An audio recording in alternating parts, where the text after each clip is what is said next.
most extraordinary story for you now. Over the past few years, we have seen surgeons carry out the first hand transplant, womb transplant, and of course we've seen face transplants.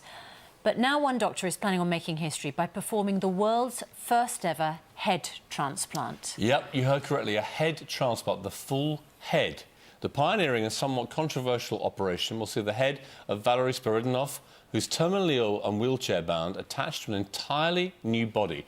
We're speaking to Valery, who's here with us in just a moment. But first, Charlotte has more on exactly what this extraordinary procedure will involve.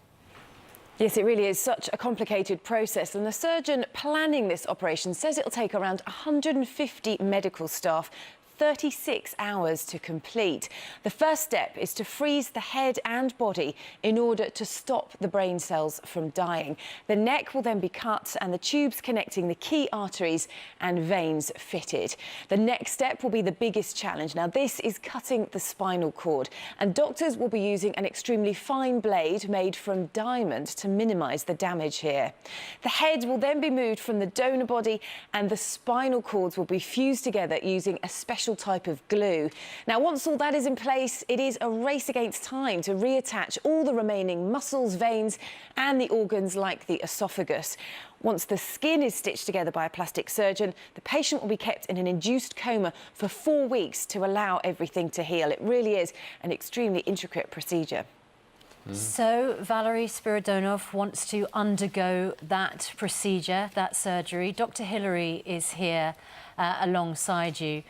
Well, Valery, it's fantastic to meet you, and thanks so much for coming in. This is just extraordinary, just hearing the details of this procedure from Charlotte. Tell us why you want to undergo something, I mean, frankly, so life-threatening. Okay. As you can see, I'm disabled in a pretty heavy condition, but also I'm very fond of science. I digged deeply into this topic of this kind of transplantations for about 20 years.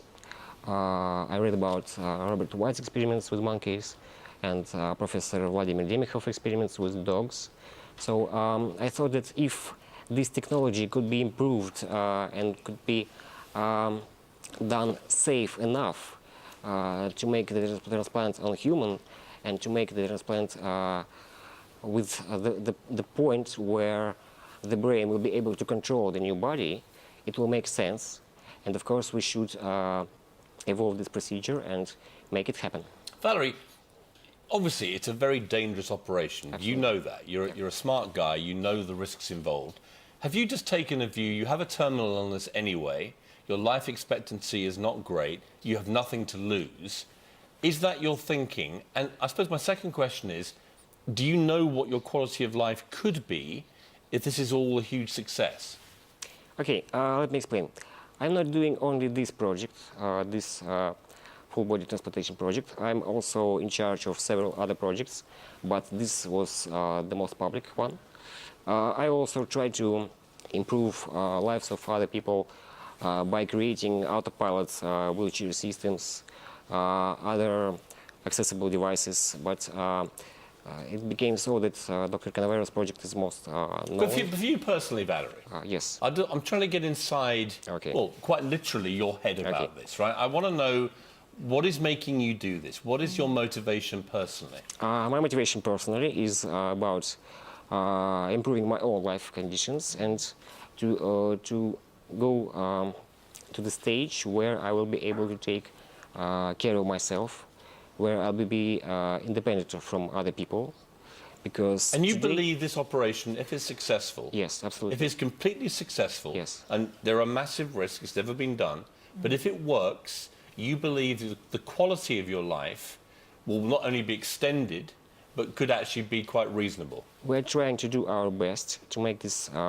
experiment safe and to make it believable, and we try to do all the research which is needed to be safe, because today my life is pretty tough. I need to invite people to help me every day, even twice a day, because I need someone to take me off my bed and put me to my wheelchair, to assist me through the day.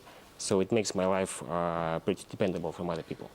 And if there will be a way to change this, I believe that it should be tried, used. It's worth a go, right?